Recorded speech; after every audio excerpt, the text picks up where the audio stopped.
जय हिंद, जय जौहर दोस्तों। तो इस वीडियो में हम आपसे Jharkhand paramedical entrance competitive examination 2018 में हुए क्लास 10th लेवल एग्जाम के साइंस के सेक्शन के 50 क्वेश्चन आंसर को डिस्कस करेंगे। विज्ञान के सेक्शन का पहला क्वेश्चन है, मुख्य धुरी के समांतर एक किरण परावर्तन के बाद मुख्य फोकस से विचलित दिखती है, यह किस दर्पण के मामले में ऐसा होता है? तो इसका सही उत्तर होगा ऑप्शन नंबर बी, उत्तल दर्पण। नेक्स्ट क्वेश्चन है, एक वस्तु जिसकी आकार 4 सेंटीमीटर है, फोकस लंबाई 15 सेंटीमीटर के अवतल दर्पण के सामने 25 सेंटीमीटर की दूरी पर रखी है, प्रतिबिंब की प्रकृति और आकार क्या होगी?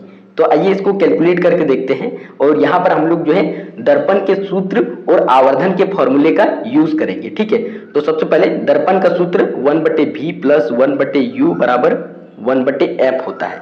ठीक है, तो यहाँ पर हम लोग जो है चूंकि बिंब की दूरी u और फोकस दूरी f दी गई है, क्या क्या दी गई है? तो फोकस लंबाई f बराबर दिया गया है 15 सेंटीमीटर, और चूंकि अवतल दर्पण है तो ऋणात्मक लेंगे, और बिंब की दूरी जो है 25 सेंटीमीटर दिया गया है, इसको भी ऋणात्मक लेंगे। उसके बाद हाइट दी गई है, ठीक है, बिंब की ऊंचाई जो है आकार दी गई है 4 सेंटीमीटर, तो इसको 4 सेंटीमीटर लेंगे। अब उसके बाद यहाँ पर जो है हम लोग प्रतिबिंब की दूरी 1/v, ठीक है, इसको कैलकुलेट करेंगे। तो ये होगा 1/f माइनस 1/u। यहाँ से इसको देखेंगे तो 1/f चूंकि दिया गया है -15, और यहाँ पर -1/u है, u है -25, माइनस माइनस प्लस हो जाएगा 1/25। यहाँ पर 1/v बराबर आपका हो जाएगा बट्टे में 75 आएगा एलसीएम। उसके बाद 15 × 5 = 75 यानी कि -5, और 25 × 75 यानी कि +3। यहाँ से -2/75, ठीक है, -2/75 होगा। अब उसके बाद यहाँ पर जब भी कैलकुलेट करेंगे तो 75/-2 हो जाएगा। ठीक है, अब हम लोग जो है चूंकि v बराबर हो गया है 75/-2, ठीक है, तो उसके बाद हम लोग जो है प्रतिबिंब की प्रकृति और आकार को कैलकुलेट करने के लिए आवर्धन के फॉर्मूले का यूज करेंगे।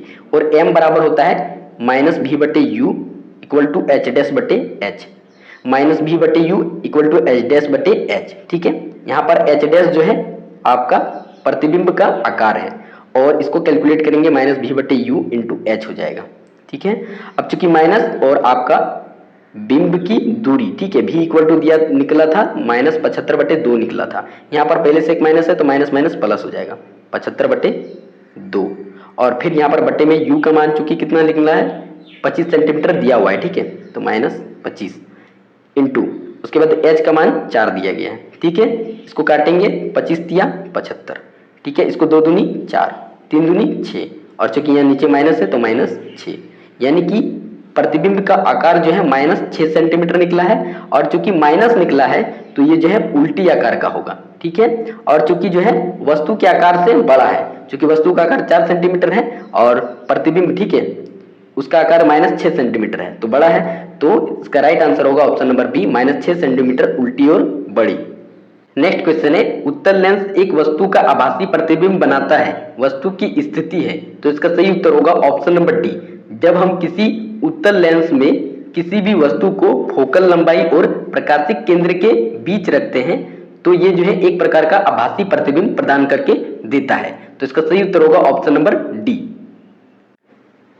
नेक्स्ट क्वेश्चन है, नेत्र लेंस की फोकल लंबाई में परिवर्तन की क्रिया किसके द्वारा होता है? तो इसका सही उत्तर होगा ऑप्शन नंबर सी, सिलियरी मांसपेशियां। नेक्स्ट क्वेश्चन है, यदि 4 कूलम के एक विद्युत आवेश को एक ऐसे बिंदु से चलाने के लिए जहां विभव 10 वोल्ट से 20 वोल्ट विभव वाले बिंदु तक 20 जूल का कार्य किया जाता है तो v का मान क्या होगा?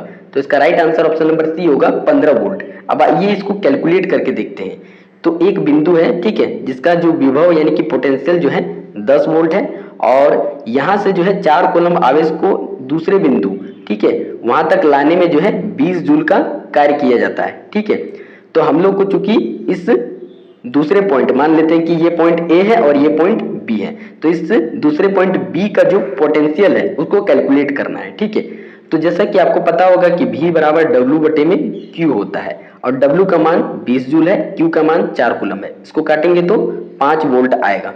ठीक है, और चूंकि ये दोनों बिंदुओं के बीच का जो पोटेंशियल डिफरेंस, ठीक है, वही आपका v का वैल्यू है ना, तो यहां से अगर हम लोग पोटेंशियल डिफरेंस को फिर से कैलकुलेट करेंगे तो ये होगा VB माइनस VA, और इसका वैल्यू दिया गया है 5 वोल्ट, तो VB और VB चूंकि क्या है v, ठीक है, भी दिया गया है तो भी इक्वल टू हो जाएगा आपका 5, और इधर चूंकि माइनस भी है और भी ए, ठीक है, ए पॉइंट पे जो पोटेंशियल है वो 10 है तो इधर आके प्लस में हो जाएगा और इधर आके प्लस में हो जाएगा, उसके बाद ये 10 है, ठीक है, तो ये 10, तो भी इक्वल टू हो जाएगा 10 5 15 वोल्ट। तो इसका राइट आंसर हो जाएगा option number C. Next question है जूल और वोल्ट के बीच क्या संबंध है। तो जैसा कि आपको पता होगा कि V बराबर होता है W बटे में Q, ठीक है। अगर हम लोग जो है W यानी कि कार्य के वैल्यू को 1 जूल ले लेते हैं और Q यानी कि आवेश को जो है 1 कूलम ले लेते हैं तो ये 1 वोल्ट के बराबर हो जाएगा। और ऐसा जो है ऑप्शन नंबर सी पे दिया गया है कि 1 वोल्ट बराबर 1 जूल बटे में 1 कूलम, ठीक है, तो इसका राइट आंसर होगा option number C. Next question है एक पदार्थ का प्रतिरोध किस पर निर्भर करता है। तो पदार्थ का प्रतिरोध यानी कि रेजिस्टेंस जो है लंबाई, अनुप्रस्थ काट के क्षेत्रफल, सर्कुलर कंडक्टर की त्रिज्या और पदार्थ की प्रकृति चारों पर निर्भर करता है, ठीक है, और चारों नहीं होना चाहिए ऑप्शन में। तो देख लेते हैं इंग्लिश वाले वर्जन को। Resistivity of a material depends on, तो रेजिस्टिविटी यानी कि प्रतिरोधकता होता है, ठीक है, और प्रतिरोधकता जो है सिर्फ पदार्थ की प्रकृति यानी कि नेचर ऑफ द मटेरियल पर डिपेंड करता है, ठीक है। यानी कि हिंदी से जो है इसका टाइपिंग थोड़ा सा गलत हुआ है, मिस्टेक हुआ है, तो इसके इंग्लिश वाले वर्जन को ही जो है सही माना जाएगा, ठीक है। तो थोड़ा सा आप लोग जो है इस टाइप से क्वेश्चन को देख लीजिएगा, ठीक है, कि कहीं अगर गलत है हिंदी में तो हिंदी इंग्लिश में सही है कि नहीं, ठीक है। नेक्स्ट क्वेश्चन है 3 प्रतिरोधक 6 ओम, 8 ओम और 10 ओम समांतर क्रम में जुड़े हैं, ये 12 वोल्ट की एक बैटरी से जुड़े हैं, परिपथ में ली जाने वाली कुल विद्युत धारा यानी कि इलेक्ट्रिक करंट का मान क्या होगा, ठीक है। तो I बराबर होता है V बटे में R, और V चूंकि दिया है 12 वोल्ट, R का वैल्यू नहीं दिया गया है तो यहाँ भागा दे के रख लेते हैं, R का वैल्यू कैलकुलेट करेंगे। और R जो है इक्विवेलेंट रेजिस्टेंस यानी कि समतुल्य प्रतिरोध है, समांतर क्रम में जुड़ा हुआ है, तो इसके लिए फॉर्मूला यूज करेंगे 1 बटे R इक्वल टू 1 बटे R1 जोड़ 1 बटे R2 जोड़ 1 बटे R3। यहाँ पर जो है R1 6 ले लेते हैं, R2 को 8 ले लेते हैं, R3 को 10 ले लेते हैं, ठीक है। उसके बाद यहाँ से जब एलसीएम निकालेंगे तो 120 आएगा, 6 8 10 का। उसके बाद यहाँ से जब भाग लगाएंगे तो कितना हो जाएगा, 20 छक्का 120, यानी ये ऊपर में 20 आएगा, 15 8 120 और ये 12 आएगा, इसको जोड़ेंगे तो 47 बटे 120 आएगा। और चूंकि ये 1 बटे R का वैल्यू है, R का वैल्यू क्या हो जाएगा, तो 120 बटे 47 हो जाएगा, ठीक है। और चूंकि यहाँ भागा में R दिया गया है, ठीक है, तो भागा में दिया है तो इसको गुना में चेंज करेंगे तो ये चूंकि फिर से पलट जाएगा, तो 47 बटे में कितना हो जाएगा, 120 हो जाएगा, ठीक है। आप लोग भी कैलकुलेट कीजिएगा तब आपको समझ में आएगा, ठीक है। उसके बाद इसको काटेंगे तो नीचे आएगा 10, 12 10 120 कट जाएगा। अब देखिए 47 बटे 10, तो एक अंक के बाद यहाँ पॉइंट दे देंगे, ठीक है, तो 4.7 एम्पियर, तो राइट आंसर होगा option number B. Next question है एक 4 ओम प्रतिरोध में प्रति सेकंड 100 जूल ऊष्मा उत्पादित की जा रही है, प्रतिरोधक में विभवांतर है, तो हम लोग को जो है पोटेंशियल डिफरेंस कैलकुलेट करना है, ठीक है। और चूंकि आपको पता होता है कि हीट H बराबर होता है V स्क्वायर बटे R इंटू टी का मान चूंकि दिया गया है 1 सेकंड, ईच सेकंड यानी कि 1 सेकंड, ठीक है, तो इसको 1 ले लेंगे तो ये आपका हो जाएगा V स्क्वायर बटे में R हो जाएगा H बराबर, ठीक है। तो चूंकि हमको पोटेंशियल डिफरेंस कैलकुलेट करना है तो ये हो जाएगा V स्क्वायर बराबर हो जाएगा H इंटू R, और H का मान चूंकि दिया गया है 100 जूल, तो 100 इंटू प्रतिरोध कितना है 4, तो इक्वल टू हो जाएगा 400। तो V स्क्वायर का वैल्यू जो है 400 है, तो B का वैल्यू कितना हो जाएगा, √400। इसको कैलकुलेट करेंगे तो 20 वोल्ट आंसर आएगा, तो राइट आंसर होगा option number B. Next question है एक प्रतिरोधक कुंडली 10 ओम प्रत्येक के प्रतिरोध वाले 2 प्रतिरोधकों को समांतर क्रम में जोड़ने से बनाई गई है। 5 मिनट के लिए कुंडली के 2 सिरों के बीच 1 वोल्ट की वोल्टेज लगाई जाती है, उत्पादित ऊष्मा है, तो ऊष्मा H बराबर होता है V स्क्वायर बटे में R इंटू टी, ठीक है। V स्क्वायर यानी कि 1 वोल्ट दिया गया है, 1 का स्क्वायर 1 ही रहेगा, बटे में R रहेगा इंटू टी चूंकि 5 मिनट दिया गया है, इसको सेकंड में चेंज करेंगे तो 300 सेकंड हो जाएगा, ठीक है, और बटे में R, तो समतुल्य प्रतिरोध कैलकुलेट करेंगे चूंकि प्रतिरोधकों को जो है समांतर क्रम में जोड़ा गया है, ठीक है। तो 1 बटे 10 जोड़ 1 बटे 10 हो जाएगा, ठीक है। 1 बटे R इक्वल टू 1 बटे R1 जोड़ 1 बटे R2 होगा, यहाँ से कैलकुलेट करेंगे 10 आएगा एलसीएम, ऊपर में जुड़ जाएगा 1 प्लस 1, उसके बाद ये हो जाएगा 1 बटे R का वैल्यू हो जाएगा 2 बटे में 10, ठीक है, 2 बटे में 10 हो जाएगा। तो जब इसको R बराबर लिखेंगे तो ये 10 बटे में 2 हो जाएगा, 10/2 निकल के आएगा। ठीक है, तो ये कट जाएगा तो 5 ओम आएगा समतुल्य प्रतिरोध। यहाँ पर नीचे में 5 ओम लिख देंगे, इसको काटेंगे तो ये चल जाएगा आपका जो है 6×5 = 30 यानी कि 60 आएगा, तो 60 जूल आएगा। तो राइट आंसर हो जाएगा option number B. Next question है, एक विद्युत धारा पश्चिम से पूर्व दिशा में एक क्षैतिज शक्ति रेखा में बहती है, इसके ठीक नीचे एक बिंदु पर चुंबक क्षेत्र की दिशा क्या होगी। ठीक है, तो आइए इसको कैलकुलेट करते हैं और यहाँ पर हम लोग जो है राइट हैंड थंब रूल का यूज करेंगे। ठीक है, तो पश्चिम से पूर्व की ओर बह रही है, ठीक है, विद्युत धारा। ठीक है, तो यहाँ से देखिए ये आपका जो है पश्चिम यानी कि वेस्ट से ईस्ट की ओर हो गई, तो ऊपर ये नॉर्थ होगा और ये नीचे साउथ होगा। ठीक है, यहाँ पर हम लोग राइट हैंड थंब रूल का यूज करेंगे, तो आपका जो चुंबक क्षेत्र है, ठीक है, वो आपका जो है इस टाइप से इधर से जो है नीचे से ऊपर से इस टाइप से आते हुए दिखाई देगा। ठीक है, यानी कि ठीक नीचे का अगर बात करेंगे, ठीक है, ठीक नीचे का अगर बात करेंगे तो ये जो है साउथ से नॉर्थ की ओर जाता है और ऊपर से जो है नॉर्थ से साउथ की ओर आता है इस टाइप से। ठीक है, राइट हैंड थंब रूल के अकॉर्डिंग आप लोग भी अपने हाथ के थ्रू से देख सकते हैं। ठीक है, तो इसमें यूज करेंगे, तो इस टाइप से जो इसका राइट आंसर होगा वो आपका ऑप्शन नंबर ए होगा, दक्षिण से उत्तर की ओर।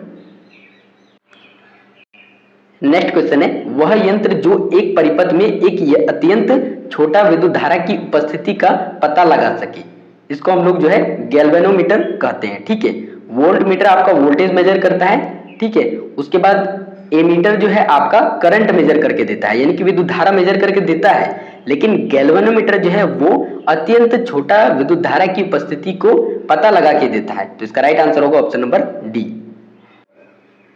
नेक्स्ट क्वेश्चन है, लघु परिपथन के दौरान परिपथ में विद्युत धारा, ठीक है, तो इसका राइट आंसर होगा ऑप्शन नंबर सी, भारी मात्रा में बढ़ सकती है। ठीक है, शॉर्ट सर्किट के समय जो है करंट जो है पूरे हैवी तरीके से इंक्रीज होती है, तो राइट आंसर होगा option number C.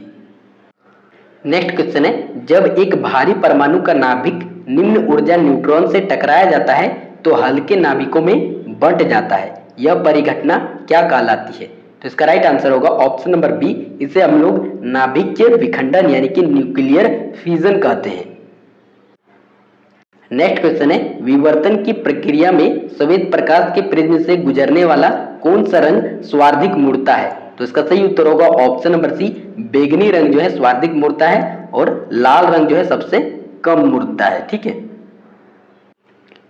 Next question है, साफ आकाश का रंग नीला किसके कारण दिखाई देता है। ठीक है, तो इसका राइट आंसर होगा ऑप्शन नंबर ई, प्रकाश के प्रकीर्णन के कारण जो है आकाश का रंग नीला दिखाई देता है।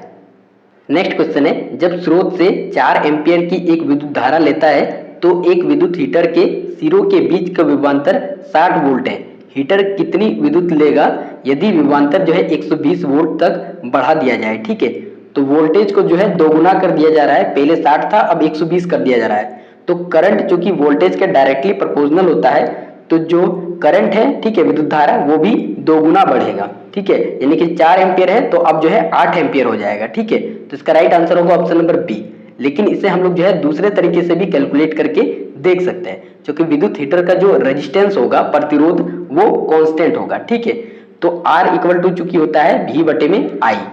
ठीक है, और पहली स्थिति में V कितना है 60 और I कितना है 4, 15 चौका 60, R चूंकि कितना आया 15 ओम। ठीक है, तो उसके बाद हम लोग जो है दूसरी स्थिति में I कैलकुलेट करेंगे तो ये V/R हो जाएगा, और V जो है अब 120 कर दिया गया है, क्योंकि R जो है कांस्टेंट ही रहेगा, विद्युत हीटर ही है। ठीक है, तो R 15, इसको काटेंगे 15 8 120 यानी कि 8 एम्पियर आया है। ठीक है, तो दोनों तरीके से जो है इसको कैलकुलेट कर सकते हैं। नेक्स्ट क्वेश्चन है, अग्निशामक यंत्रों में प्रयुक्त होता है, तो इसका सही उत्तर होगा option number A, sodium hydrogen carbonate. ठीक है, इससे हम लोग जो है खाने का सोडा या फिर बेकिंग सोडा बोलते हैं, और इसका यूज जो है हम लोग अग्निशामक यंत्रों में करते हैं, तो राइट आंसर होगा option number A. Next question है, Na2CO3 सोडियम कार्बोनेट का क्रिस्टलीकरण क्या देता है। तो इसका सही उत्तर होगा ऑप्शन नंबर डी, धोने का सोडा, और धोने का सोडा का रासायनिक सूत्र Na2CO3 10H2O होता है।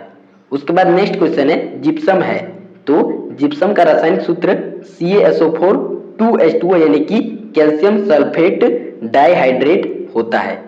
उसके बाद नेक्स्ट क्वेश्चन है, उष्मा का बुरा संचालक है। ठीक है, पुअर कंडक्टर ऑफ हीट, तो इसका राइट आंसर होगा ऑप्शन नंबर डी, पारा। पारा आपका जो है एक प्रकार का बुरा संचालक है उष्मा के लिए, ठीक है। तो इसका right answer option number D होगा। नेक्स्ट क्वेश्चन है, एक अधातु है पर चमकदार है। तो आयोडीन एक ऐसा अधातु है जो अधातु होते हुए भी चमकदार है। तो इसका राइट आंसर होगा ऑप्शन नंबर सी। उसके बाद नेक्स्ट क्वेश्चन है, ठंडे पानी के साथ अभिक्रिया नहीं करता है, ठीक है। तो कौन सा धातु है जो ठंडे पानी के साथ अभिक्रिया नहीं करता है? तो इसका सही उत्तर होगा ऑप्शन नंबर ई, मैग्नीशियम। मैग्नीशियम एक ऐसा धातु है जो ठंडे पानी के साथ अभिक्रिया नहीं करता है।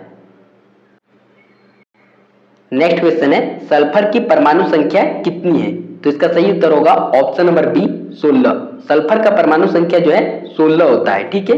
नेक्स्ट क्वेश्चन है, सिनेबार किस धातु का अयस्क है? तो इसका सही उत्तर होगा ऑप्शन नंबर सी, पारा।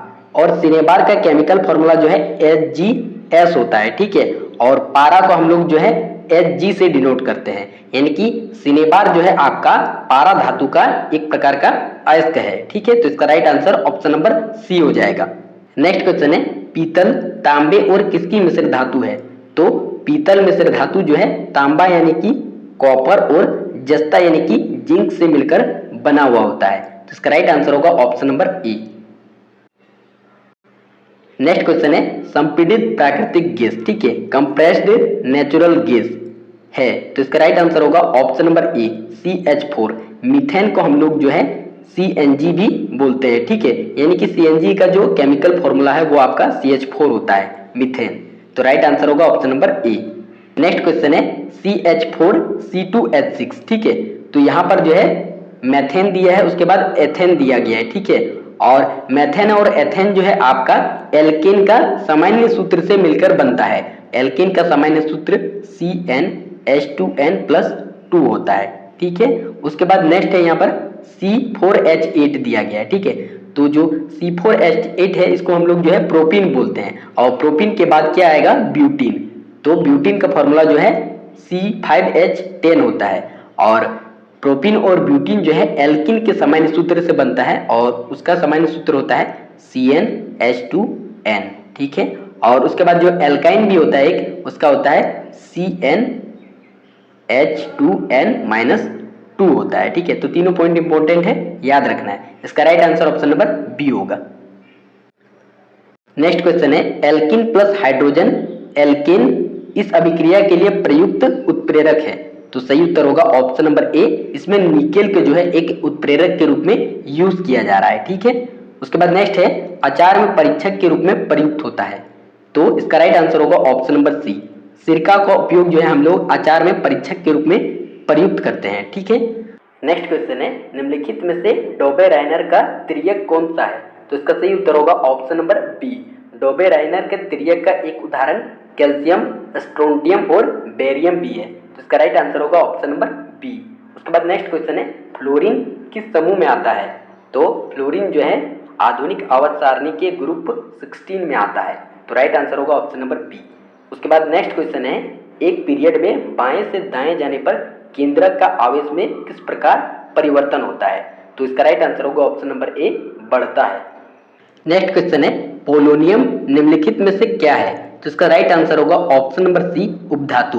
पोलोनियम जो है एक प्रकार का उपधातु है जिसमें धातु और अधातु दोनों के गुण पाए जाते हैं, ठीक है। और उपधातु को इंग्लिश में लोग जो है मेटलोइड कहते हैं, ठीक है। और पोलोनियम को हम लोग जो है PO से डिनोट करते हैं, और इसका जो एटॉमिक नंबर होता है वो 84 होता है, ठीक है। उसके बाद नेक्स्ट क्वेश्चन है, गर्भधारण के साथ साथ यौन संरचित रोगों से बचने के लिए प्रयुक्त गर्भ निरोधक विधि है।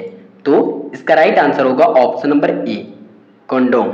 उसके बाद नेक्स्ट क्वेश्चन है, एक स्वसंचरित विद्युत धारा जो तांत्रिक तंतु के पृष्ठ के साथ सूचना पहुंचाने के लिए चलती है क्या कहलाती है? तो इसे हम लोग जो है स्पंदन कहते हैं। तो right answer option number D हो जाएगा।